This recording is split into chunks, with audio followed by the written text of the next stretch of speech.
그래서 우연을 다루면 막장 드라마가 되는데 그러면 우연을 어떻게 개연성 있게 다룰 수 있을까? 아, 되게 어려운데. 과연 그런 작품이 있을까? 네. 근데 오늘 소개해드릴 작품이 바로 그런 작품입니다. 주인공의 이름은 레리 고프닉이라는 유대인입니다. 유대인이고 이제 물리학 교수라 얼마 뒤에 이제 종신 교수를 앞두고 있어서 무난한 삶을 살고 있었는데 어느 날 갑자기 레리의 아내가 이혼을 요구합니다. 갑자기? 네, 갑자기 다른 남자랑 사랑에 빠졌대요. 우리 별거 해야 되니까 자기가 집에 나가서 저기 모텔에서 지냈으면 좋겠어. 이러고 나. 이게 정말 인생이 참 웃어야 될지 울어야 될지. 인생 공부!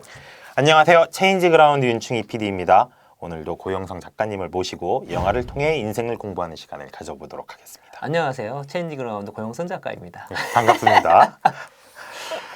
오늘은 영화 얘기 시작하기 전에 예. TV 프로그램 얘기 하나 해보려고 해요. 그 혹시 사랑과 전쟁이라는 TV 프로그램 아시나요? 잘 모르겠어요. 아, 예. 모르세요? 예. 혹시 홍 PD님은 사랑과 전쟁 들어보셨나요? 아, 예, 그럼요. 아, 막장 드라마로 예, 유명한. 막장 드라마? 예, 이게 어떤 내용이냐면 그 이혼하는 부부의 이야기를 다뤄요. 그 이혼하는 부부들의 실제 이야기를 사연을 받아서 이제 재연을 해서 보여주는. 아, 막 법정 나오고 그런 건가요? 예, 법정 장면은 일부만 나오고 그 부부가 왜 틀어지게 됐는지에 대한 이야기가 재연으로 거기 나오는데 신구 선생님도 맞아요. 몇 번 네. 본 거 같네. 그 프로그램인데 이게 아까 이제 황 PD님도 막장 드라마라고 얘기를 하셨잖아요. 여기에 정말 자극적이고 막장 스토리가 너무 많이 나오는 거예요. 그래서 이제 시청자들이 야, 이런 얘기가 세상에 어딨냐. 그러면서 보잖아. 네, 그러면서 보긴 하죠. 이런 얘기가 세상에 어딨냐. 니들 시청률 때문에 일부러 거짓으로 이야기 꾸며대는 거 아니냐. 이런 식으로 막 비난이 많았는데 그 제작진을 인터뷰를 했대요. 그랬더니 제작진이 하는 말이 방송에 나오는 건 방송에 나올 정도로 수위가 적당해서 나오는 겁니다. 실제 현실은 충분히 너무나 막장이어서 충분히 차마 그럴 것 방송에 같습니다. 못 나가는 게 너무 많다는 거예요. 예. 이게 그쵸, 이제 실제는 정말 픽션을 뛰어넘는 환상적인 막장들이 정말 넘쳐나죠. 그러니까 예전에는 무슨 우리가 뭐 외신을 자주 못 접했고 또 접하다 하더라도 몇 개밖에 안 했지만 요즘에는 외신 뭐 번역을 엄청나게 많이 보고 뭐 세계 무슨 이슈 뭐 보면은 별 지금 제 상상력을 뛰어넘는 별 일이 너무나 많이 벌어지는 거예요. 그러니까 세상은 높고 사람 많고 별 일은 많다. 이게 정말 인간이 얼마나 추악해질 수 있는지 잔인해질 수 있는지 이런 거를 보고 싶으면 역사책을 또 보면. 아, 그럼요. 예, 이게 예. 정말 고문의 역사나 이런 걸 보면 아유, 장난이 아니더라고요. 엄청나죠. 그러니까 어떤 그런 거를 다룬 픽션보다도 사실로서의 역사가 정말 상상을 초월하는 것들이 정말 많아요. 아, 고의 끝이죠. 뭐 상상 뭐 말로 낼 수 없을 정도로 실제로 뭐 그 뭐지 고대 그리스 중세 시대 같은 경우는 그 만년사상이나 그런 걸 했을 때에 온갖 창의적인 방법으로 그 고문 기구부터 그 살인 기구들을 발명해내는데 엄청나요, 진짜로. 예, 그 텍스트를 읽기도 힘들 정도입니다. 맞아요. 예.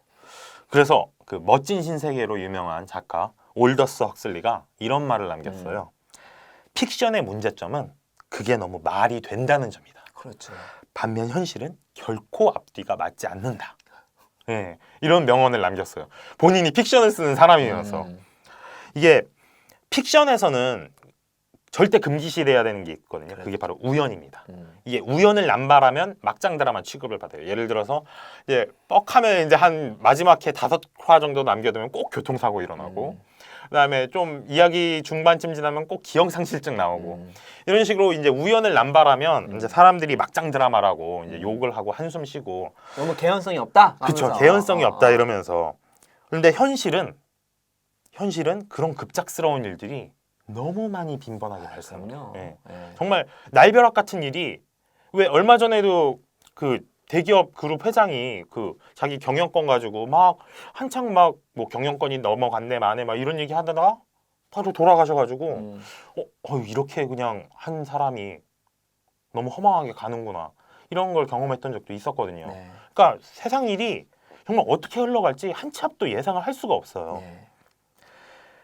그래서 그러면은 이렇게 픽션에서도 이런 우연을 이렇게 한번 정면으로 다뤄서 그 올더스 헉슬리가 말한 현실의 그런 우연의 느낌을 한번 살려주는 작품이 있으면 좋을 텐데 사실 이런 걸 다루기가 힘들거든요. 힘들겠죠. 이게 그 말을 흐름을 보면은 사람들이 그 개연성이 없으면 싫어하기 때문에. 그렇죠. 앞뒤가 맞아 들어가야 여기에 좋아하는데. 대해서 우연성을 막 부각시다 보면은 말이 안 되면은 맞아요. 사람들이 싫어. 이건 더 이상하게 볼 거니까. 막장 드라마가 되는 그래서 거죠. 저는 모르겠는데 그 우연을 개연성 있게 이렇게. 뭐 잘 표현해야 되겠네요. 예. 그래서 우연을 다루면 막장 드라마가 되는데 그러면 우연을 어떻게 개연성 있게 다룰 수 있을까? 아, 되게 어려운데. 과연 그런 작품이 있을까? 예. 근데 오늘 소개해드릴 작품이 바로 그런 작품입니다. 제목은 시리어스맨이에요. 시리어스맨. 예, 심각한 심각한 남자. 줄거리를 한 말씀을 드리면요. 주인공의 이름은 레리 고프닉이라는 유대인입니다.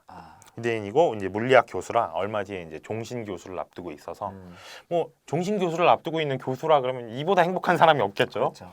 무난한 삶을 살고 있었는데 갑자기 이 행복한 삶이 삐걱대기 시작하더니 온갖 그런 불행과 뭐 재수 없는 일들이 막 한꺼번에 몰려서 벌어져요.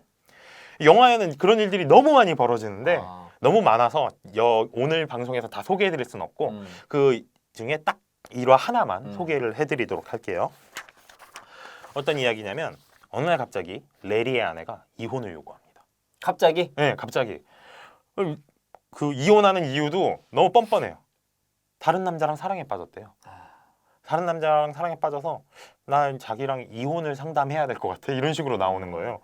그 레리는 자기가 무슨 잘못을 한 것도 아니고 그동안 무슨 지내면서 왜 징조. 예, 징조가 있을 거 아니에요. 그런 것도 없었어요. 아내랑 뭐 식사도 같이 맨날 하고 뭐 말을 해도 뭐 서로 충명스러운 것도 없고 대화도 자연스럽고 그런데 갑자기 나 좋아하는 사람이 생겨서 당신이랑 이혼해야겠어. 이러고 나오는 거예요. 너무 황당하잖아요. 네. 거기다가 이렇게 심지어 이 바람난 사람이 그렇게 당당하게 이혼을 요구하는 것도 황당한데 우리 별거 해야 되니까 자기가 집에 나가서 저기 모텔에서 지냈으면 좋겠어. 이러고 나와요. 정말 어이가 없죠. 그럼 이 레리 코프닉이라는 사람이 그 황당한 거를 어떻게 다 받아들이면서 이제 모텔에서 이제 생활을 해요. 진짜로요? 네. 착한 남자네. 착한 거보다 바보 아니에요? 그렇게 생활을 하는데 이 뒤에 더 어이없는 일이 벌어집니다. 그 아내가 사랑한 남자가 생겼다 그랬잖아요. 네. 그 아내의 애인이 교통사고로 죽어버려요. 네, 그러니까 뭐 아내 입장에서는 그 남자랑 이제 이혼하고 새로운 결혼을 시작하려고 그랬는데 갑자기 그 사람이 죽어버린 거죠. 그래서 자 우리 이제 이혼해야 되는데 이혼해야 할 이유가 없어져 버린 거예요. 이게 정말 인생이 참 웃어야 될지 울어야 될지. 그렇죠. 네. 이게 영화가 또 이런 얘기를 이렇게 막 코믹스럽게 표현하거나 뭐 슬프게 표현한 것도 아니고 아주 담담하게 그냥 표현하는데 그 담담한 것 때문에 더 웃겨요. 시리어스하게? 네, 시리어스하게 표현하는데 그것 때문에 더 웃겨요. 이게 그 애인이 죽었는데 어떻게 죽었는지 뭐 죽어서 뭐 그런 장면을 보여주지도 않고 그냥 사고로 그 사람이 죽었습니다. 이것만 이제 보여주는 거예요. 그 다음에 또 더 황당한 일이 벌어지죠. 레리는 결국 그 아내의 남자친구였던 사람의 장례식 비용까지 치러주게 됩니다. 이게 정말 상황 자체가 어이없음의 연속으로 이렇게 진행이 되잖아요. 방금 이렇게 소개해드린 이 에피소드 하나의 줄거리만 봐도 여기에 무슨 뭐 앞뒤가 맞고 자시고 할 건덕지가 전혀 없죠. 말로만 들으니까 막장인데. 네, 말로만 들으면 정말 막장 오브 막장인데 네, 그래서 이게 만약에 뭐 이름 없는 감독 작품이었으면 솔직히 막장이었네. 그냥 막장 드라마 망작으로 생각을 했을 것 같아요. 근데 이 영화 감독이 보통 사람이 아닙니다. 칸 영화제, 아카데미, 골든글러브를 다 휩쓸었던 감독. 거의 그랜드 슬램. 네, 그랜드 슬램을 한 뭐 천재라고 불리는 감독인데 바로 코엔 형제입니다. 이제 우리나라에서 유명한 거는 파고나 노인을 위한 나라는 없다인데. 노인 그 시리어스맨이나 파고는 파고도 본 지는 기억이 가물가물한데 노인은 본 기억이 나요. 그 주인공이 임팩트가 너무 강해가지고. 그 악당이 임팩트가 장난이 아니죠. 지금도 떠올랐어. 네. 그 표정. 연기 너무 잘하고. 네. 이게 만약에 그냥 시리어스맨만 봤으면 솔직히 이런 말도 안 되는 이게 무슨 스토리가 뭐야 이게 이 소리가 나올 텐데 저는 이제 다른 영화들을 먼저 보고 난 다음에 시리어스맨을 봤어요. 그러니까 그 코엔 형제 그 영화 맥락 안에서 시리어스맨을 보게 되니까 좀 이해가 되더라고요. 감독의 전 작품, 감독이 하는 작품의 맥락 속에 보니까 예. 시리어스맨이 무슨 얘기를 왜 이렇게 했었을까가 예. 이해가 갔다는 말씀이시죠? 예. 예를 들면 이제 파고나 노인을 위한 나라는 없다에서 보면은 그 아주 잔혹한 살인마가 등장을 합니다. 그렇죠. 예. 그런데 그 잔혹한 살인마가 왜 그런 잔인한 짓을 하는지 영화가 설명을 해주질 않아요. 그래서 주인공이 그 노인을 위한 나라는 없다에서도 그 늙은 보안관이 이야기를 하잖아요. 도대체 세상이 어떻게 돌아가는지 모르겠어. 난 왜 이렇게 되는 건지도 모르겠다고. 기억이 나려고 하네. 예. 예. 그런 이야기를 하는 게 그 영화에 등장하는 그런 연쇄 살인마들은 뭐라 그럴까 사람이 아니에요. 사람이 아니라 인생에 이해할 수 없음을 한데 응축해 놓은 상징 같은 존재들. 마치 재난처럼 어느 날 내 삶에 이렇게 다가와서 내 삶을 송두리째 망가뜨려 놓고 이유도 없고 맥락도 없고 예, 이유도 없고 맥락도 없이 그냥 온 거야. 불쑥 찾아와서 나를 완전히 무너뜨려 놓고 그냥 또 쓱 아. 떠나버리는. 그러니까 뭔가 인생이라는 게 참 부조리하다는 걸 보여주는 상징 같은 인물을 이제 연쇄살인마로 한 건데 시리어스맨도 비슷하게 이제 해석을 할 수가 있죠. 인생은 이해할 수 없는 일 추성이다. 아내가 갑자기 이혼을 요구해요. 왜 그런 거지? 이해할 수가 없는데 그런데 그 아내의 남자친구가 또 죽어요. 아니 쟤는 왜 또 죽어야 되지? 그게 뭐 운명인가? 이렇게 사람들이 보통 이해할 수가 없으니까 운명이라는 걸로 좀 포장을 하긴 하는데 그런 게 있을 리가 없죠. 그냥 벌어진 거예요, 우연으로. 마지막에는 어쨌든 그렇게 해서 이제 가정이 지켜졌는데 이게 무슨 의미가 있나? 뭐 의미를 찾아도 의미도 못 알 수가 없고. 그래서 코엔 형제 작품의 그런 코엔 형제 작품 전체를 관통하는 메시지를 한마디로 하자면 불가해. 이해할 수 없음이 아닐까라고 저는 생각을 하거든요. 고 작가님 어떻게 생각해요? 이렇게 우리의 삶이 이해할 수 없는 우연으로 가득 차 있다는 이 코엔 형제의 메시지에 뭐 동의를 좀 하시나요? 좀이 아니라 뭐 압도적으로 하죠. 네. 뭐 저희는 뭐 입에 달고 살잖아요. 복잡계라고 얘기를 하는데 기본적으로 복잡계라는 것은 예측 불가능함이 뭐 난무하는 곳이기 때문에 또 저희가 이제 비즈니스 같은 경우는 비즈니스 자체가 어떤 거를 예측하는 대로 되는 그런 데가 아니니까 물론 심지어 우리 예측하면서 뭔가 대응해야 되겠지만 우리의 생각과 다른 일이 너무 많이 벌어지고 지금 뭐 제 살아온 과정을 보나 또 우리 체인지 그라운드가 지금까지 오는 모든 과정 속에서도 저희가 의도하지 않았던 것이 너무너무 많고요. 거기 적응해서 나온 결과들이 되게 많습니다. 그리고 제가 요즘에 이제 제가 이제 책을 여러 가지만 읽었지만 좀 약한 부분이 역사였는데 저는 역사책을 많이 읽고 있거든요. 역사책 읽어보면 나오죠. 그냥 정말 운이 많이 있고 저희 뭐 일초월장이 일장이 운장이니까. 그렇죠. 그래서 그거는 근데 저는 이거를 인지하는 것과 안 하는 것은 엄청난 차이가 있다는 생각이 들거든요. 그런 의미에서 그 호인 그 형제가 얘기하는 그런 그 주제가 던지는 메시지가 작지 않다는 생각이 드는 게 실제로 우리가 운이 난무하는데 불구하고 그걸 인지하지 못한 경우가 너무 많아요. 왜냐하면 뇌라는 녀석은 개연성이 없으면 견디지 못합니다. 네. 맞습니다. 항상 이유가 있어야 돼요. 이유가 없으면 이거를 어떻게 받아들이지를 못합니다. 되게 힘들어해요. 뇌가 이렇게 생겼어요. 그래서 영화에서는 이제 그런 이해할 수 없는 일들이 발생하니까 그게 왜 발생했는지 이유를 알고 싶잖아요. 그래서 이제 유대인이라고 했잖아요. 랍비들을 찾아가요. 젊은 랍비, 좀 늙은 랍비, 아주 나이 많은 랍비 이렇게 찾아가는데 다들 이제 뭐 그럴듯한 얘기를 하는데 사실 따지고 보면은 알맹이는 없는. 그게 얘기했던 건 그 사후 해석 편향이라고 하는 거죠. 그쵸. 예. 원래 아무런 의미도 없었고 네. 때로는 그 주는 원인이 너무나 많아가지고 규정할 수도 없어. 근데 우리는 그걸 이해하고 싶은 거지. 그래 그거를 따져보는데 이것도 객관적으로 따지는 것이 아니라 그냥 이해하는 방향으로 노력하다 보니까 무슨 뭔가가 만들어지는 거예요. 그냥 내 머릿속에 납득할 정도까지 만드는 거죠. 이거는 사실과 전혀 다를 수가 있는 거니까 사후 해석을 하는 경우가 너무너무 많죠. 예. 그래서 이제 뭐 이제 도저히 이제 이해할 수 없을 때 아까도 말씀드렸다시피 이건 운명이다. 이렇게 생각하고 받아들이는 그런 식의 픽션도 많이 있어요. 어떤 기가 막힌 일이 벌어졌는데 권선징악 같은 게 대표적인 거죠. 나쁜 짓을 했는데 그것 때문에 이제 인과응보로 벌을 받는다고 하는데 세상이 그렇게 흘러가면 얼마나 아름답겠습니까? 그런 걸 좋아하는 이유가 우리 뇌가 그런 걸 좋아하기 때문에. 그렇죠. 근데 그러니까 우리가 스토리를 좋아하는 이유가 스토리가 기승전결이 있는 거잖아요. 기승전결 안에서 개연성이 있기 때문에 좋아하는 거거든요. 근데 세상이 권선징악으로 흘러가질 않아요. 그렇죠. 정말 씁쓸한 얘기인데 네. 이게 뭐 대표적인 게 이제 뭐 경제사범들 경우가 대표적이라고 생각을 하는데 왜 미국에서 그 경제적인 이제 경제 사기를 하거나 경제 범죄를 저질러 갖고 그 사람들이 범죄를 저질렀으면 감옥에 가야 되는데 감옥은 또 안 가요.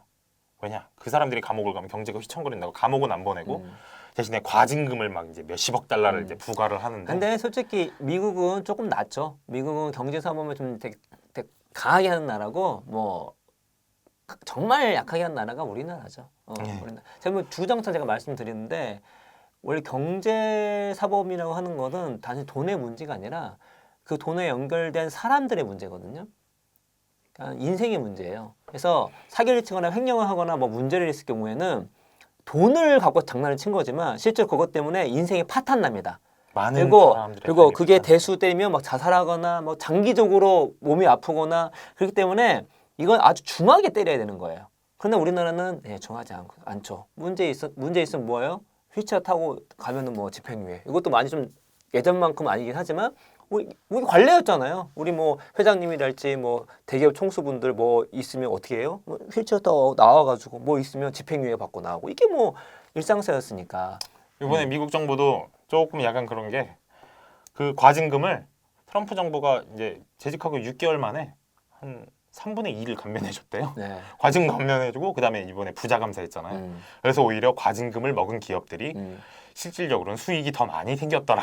네. 뭐 세상이 이렇게 돌아가는데 이렇게 그런 걸 이제 또 이렇게 표면적으로 보면 잘 안 보이잖아요. 이렇게 통계적이고 맥락을 다 따져봐야 보이니까 참 이런 걸 보면서 이제 그 단어가 나오죠. 부조리. 세상은 부조리하다. 네, 그렇죠. 공평하지도 않고 억울한 일 추성이고. 음. 근데 코엔 형제가 이런 일들을 보여준 이유가 그런 것 같아요. 어쩌겠느냐. 그게 인생인 것을. 근데 전 좀 약간 구분하고 싶은 게 뭐냐면 부조리와 재난은 좀 다르다는 생각이 들거든요. 예를 들어서 재난 같은 건 우리가 통제 거의 불가능한 것들인데 부조리는 완벽하지는 않지만 인간의 통제 안에서 벌어진 경우가 되게 많아요. 왜냐면 우리가 역사를 보면은 당연히 역사 속에서 운의 적용이 얼마나 큰지 이 재난 때문에 벌어진 일들이 얼마나 많은지가 나오는데 그러나 우리가 역사 속에서 바뀌는 것 중에 하나가 뭐냐면 그래도 부조리가 조금은 사라졌습니다.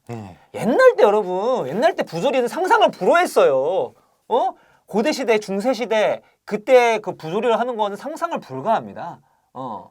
그 사람의 가치를 너무 낮게 보고, 그 어떤 뭐 걔도 노예제가 있던 시대였잖아요. 그렇죠. 그리고 지금은 뭐냐면 예전과 다르게 그 이제 속된 신뢰 이동이라 하는데 지금은 우리가 서로 뭔가 어떤 정보의 공유나 신뢰할 수 있는 그러한 플랫폼이나 기술의 발달 때문에 잘못되는 것들이 바로바로 부각되는 경우가 되게 많습니다. 많아서 그래서 점점 실제로 기업들을 연구해 보면 어떻다? 착한 기업이 실적이 좋은 경우가 되게 많아요. 이게 항상 그렇지 않습니다만 이게 통계를 보면 그런 경향이 점점 짙어지고 있습니다. 왜냐하면 우리가 어떻게 해요? 착한 기업의 물건을 사주려고 노력하다 보니까 요즘 그런 기업으로 오뚜기나 뭐 그렇죠, LG 같은 기업들이 그렇죠. 많이 거론이거든요. 그래서 실제로 미국에서도 연구를 해보면 좋은 직장을 하고 그렇게 좋은 기업, 좋은 제품 이렇게 뭔가 브랜딩을 하는 이유가 뭐냐면 실제로 그게 돈을 벌기 때문이에요. 그래서 완벽하진 않지만 그거는 이제 잠깐 변화가 있어서 우리가 그런 부조리를 없애는 건 노력해야 되겠지만 예를 들어서 재난 같은 경우는 이건 통제할 수 없는 거니까 내가 재난을 막으려고 해도 그게 일반적인 게 당연히 인재 말고 이걸 막을 수는 없는 거예요. 지진이 일어나는데 그걸 어떻게 막겠습니까? 예측도 불가한데. 그러면은 말씀하신 걸 좀 정리를 하자면 우리가 노력을 통해서 삶을 뭐 개선시킬 수는 있지만 그래도 어찌할 수 없는 재난 같은 운의 영역은 존재를 한다. 그럼요. 이렇게 그거를 말씀을 우리가 항상 정리할 수 인지를 할 있겠네요. 필요는 있는 거죠. 그렇다면 이렇게 운에 지배받는 세상 속에서 솔직히 그러면 이게 약간 이런 식으로 흘러가면 결국 그럼 뭐야 보험 들라는 얘기야? 이렇게밖에 안 들릴 수도 있는데 좀 더 이제 현실적으로 우리가 이렇게 운이 지배하는 세상 속에서 도대체 어떤 삶의 자세를 가지는 게 아예 좋을까요? 그거야 뭐 저희가 저희 주종목이죠. 네. 뭐 뭐냐면 이제 우리가 이 앞부분 얘기까지 다 조합을 하고 코엔 형제 메시지를 좀 받아들이면 뭐냐면 그럼 운에 지배한 세계, 불확실성이 난무한 세계를 그대로 받아들여야 돼요. 이게 되게 어렵습니다. 우리 말씀드린 것처럼 뇌는 그거를 거부를 해요. 근데 그거를 거부를 하면 어떤 일이 벌어지냐면 자꾸 현실을 픽션으로 바꾸는 겁니다. 그렇죠. 원래 개연성이 없는데 개연성 이걸로 바꾸는 거예요. 그래서 자꾸 사후 해석을 하고 그리고 예측하려고 노력하다 보니까 예측이 될 리가 없죠. 그러니까 잘못된 의사결정을 내리고 잘못된 상황 판단을 할 확률이 매우 높습니다.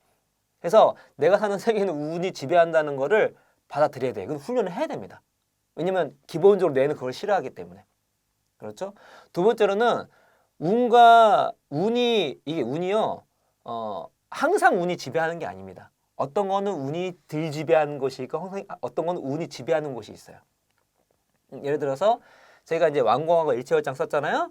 예, 완공, 공부는요. 예, 운이 별로 지배하지 않습니다. 맞습니다. 거기는 철저하게 예측 가능하고요. 계획 가능하고요. 대충 이 사람이 하는 거 보면 어떻게 가겠다는 게 보입니다. 그래서 이게 흔히 말할 때 뭐 그런 말 있잖아요. 운동은 노력이 배신을 하지 않는다. 이 그렇죠. 노력이 배신을 안 하는 분야가 거의 노력이 네. 그러니까 제대로 된 방법으로 노력을 하면 결과가 거의 맞춰서 나와요. 예, 그게 이제 운동, 그렇죠. 공부. 운동, 공부 이런 거는 복잡계가 아니기 때문에 운이 지배하지 않고 대체적으로 예측 가능했기 때문에 그래서 우리가 열심히 하라고 말씀드리는 입니다. 그러나 돈 버는 일, 비즈니스는 그렇지가 않죠. 정말 노력이 배신당하는 분들이 많아요. 너무 많죠. 네. 너무 많죠. 너무 많습니다. 그래서 그때는 실력이라는 것이 내가 성공하기 위해서 키운 실력이 아니라요. 불운이 왔을 때 그거를 그거를 극복해 나가고 운이 왔을 때 그거를 극대화시키기 위해서 실력이 필요한 겁니다. 예. 그게 언제인지 몰라요. 어떤 사람은 일찍 오고 어떤 사람은 늦게 오고 때로는 어떤 사람은 평생 안 올 수도 있습니다. 근데 그건 모르는 일이죠. 근데 그거를 모르는 일이기 때문에 우리가 긍정적으로 생각하자고요. 부정적으로 생각하면 야 모르기 때문에 내가 그럼 아무것도 하지 말아야 되겠나 이런 사람이 있는 반면에 어떤 사람은 어떻게 하죠? 나한테 언제 올지 모르는 거잖아. 내가 당장 올 수도 있는 거잖아. 그럼 준비가 돼야 되지. 그렇죠? 이런 사람의 차이가 있다고 보시면 될 것 같습니다. 그게 약간 그 오리지널스 그거랑도 좀 연결이 되는 게 이게 성공하는 스타트업 막 그런 사람들 얘기 많이 있잖아요. 그런데 그런 분들 보면 정말 이렇게 뭐 시작부터 빵빵 터진 분들이 별로 없어요. 그리고 뭐 얘기를 들어보면 우리 처음 1, 2년은 외주로 버텼다. 외주로 버티면서 회사 일을 하다가 오늘 진짜 운이 찾아왔고 이거를 냉큼 이렇게 잡아타서 회사가 이제 막 급격하게 성장하는 그렇죠. 그런 이야기들 많이 있거든요. 그렇죠. 예. 그래서 확실히 물 들어올 때 노젓는 그렇죠. 그게 예. 진짜 실력이다라고 그렇죠. 말씀을 드리고 예. 싶어요. 그래서 운이 지배하는 것과 운이 지배하지 않는 영역을 구분하고 운이 지배하지 않는 것들은 열심히 노력해서 제대로 된 방법을 하면은 결과가 나온다. 여기는 그렇지가 않다. 그럼 가만히 있어야 돼. 그게 아니다. 내가 실력을 키워놓으면 운이 왔을 때 그걸 잡을 수가 있고 불운을 피할 수 있는 그러한 것이 배양이 된다. 마지막으로는 이게 항상 최선보다 최악을 대비해야 됩니다. 예. 왜냐면 최선은 대비 안 해서 왔는데 못 잡았어요. 그러다 망하지는 않아. 그렇죠. 최악은 만약에 대비를 못하면 망하게 되는 거죠. 그래서 저 같은 경우는요. 실제로 보험을 들라고 합니다. 보험을 들 때 어떻게 들려고 하냐면 환급형 들지 말고 아니면 소멸형으로 너가 이 상태에서 최악을 대비하는 거를 지금 감당할 수 있는 돈으로 들라고 얘기합니다. 그래서 보험이라는 것이 나쁜 게 아니에요. 그런 개념으로 접근하게 된다면. 그렇죠. 이제 뭐 예를 들어서 그러니까 자동차 보험은 요즘에 이제 100% 다 들도록 법이 돼 있잖아요. 네. 왜 그러냐면 자동차는 이렇게 한번 사고가 나면 한두 푼으로 해결할 수 있는 게 아니잖아요. 네. 저는 솔직히 이런 농담을 하거든요.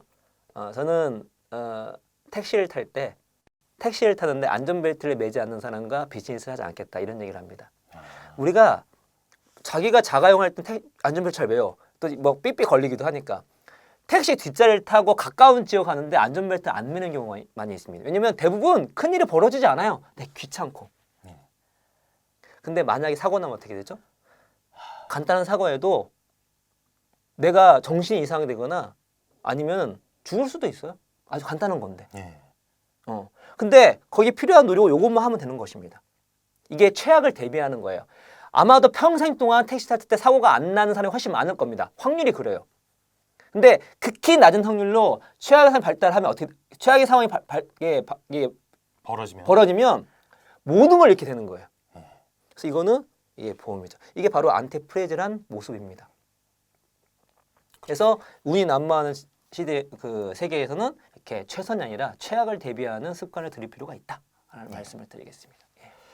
저도 운이 난무하는 세계에서 예. 뭐 세상을 살아가는 어떤 태도에 관한 이야기를 하면서 오늘 이야기를 마치고자 해요. 예. 운이 가득하니까 이렇게 뭐가 성공할지 뭐가 실패할지 예측을 할 수가 없잖아요. 그렇죠. 그래서 아까 말씀드린 정말 노력이 배신당할 수도 있어요. 그래서 결과는 안 나올 수도 있는데 결과는 안 나올 수 있어요. 하지만 후회는 내가 통제할 수 있다고 생각해요. 내가 결과는 안 나왔지만 정말 최선의 노력을 다했으면 후회를 안 할 수 있잖아요. 그래서 저는 결과가 안 좋다고 좌절할 것도 아니고 뭐 결과가 좋게 나왔다고 으스댈 것도 없고 대신에 절대 후회하는 일만은 만들지 말자. 아 좋네. 예. 예. 최선을 다하고 결과는 하늘에 맡기자. 자기 자신이 아니까. 예. 정말 최선을 다했다면 그것만큼 솔직히 자기 스스로를 위안할 수 있는 가장 큰 무기 같습니다. 예. 예, 뭐 이게 최선을 다했는데 안 될 수도 있어요. 그런데 정말 최선을 다하면은 안 돼도 억울하진 않아요. 그렇죠. 예, 뭐 내가 실력이 부족했나 보다. 그게 또 언제 예. 발현될지 모르겠지만 그게 히든 해셋이 돼서 나중에 폭발할 수가 있습니다. 그쵸. 예, 예. 그리고 그렇게 최선을 다하는 동안 실력이 그만큼 또 늘었을 거고요. 그래서 정말 최선을 다하면 후회는 안 하게 되기에 요게 이제 그 6글자로 진인사 대천명이라고 그렇죠. 하는데 그냥 우리가 생각해도 우리가 같이 혼자 먼 일을 한 경우는 없잖아요. 누군가 같이 일하잖아. 예. 최선을 다한 사람하고 일하겠습니까? 아닌 사람하고 일하겠습니까? 그래도 회사에 최선 다하는 사람하고 같이 일하고 싶겠죠. 그러면 뭔가 예상치 못한 운이 다가올 수도 있겠죠. 근데 그 그렇게 최선을 다하는 사람을 만나는 것도 또 운이에요. 아 그렇죠. 그렇지. 모든 게 운이네. 이게 게임하는데 같은 편 딱 사람 만나는데 막 그냥 일부러 게임 던지고 이런 사람 만나면 저희와 여러분은 다 운이 좋은 사람. 그렇죠. 우리가 이렇게 체인지 그라운드를 통해 만났으니까 예. 정말 운이 좋은 사람들. 여러분이 저에게 또 행운이고 저희가 또 여러분의 행운이고 그런 관계였으면 좋겠네요. 예, 그렇습니다. 그럼 이것으로 오늘의 영상을 마치도록 하겠습니다. 지금까지 시청해 주셔서 감사합니다.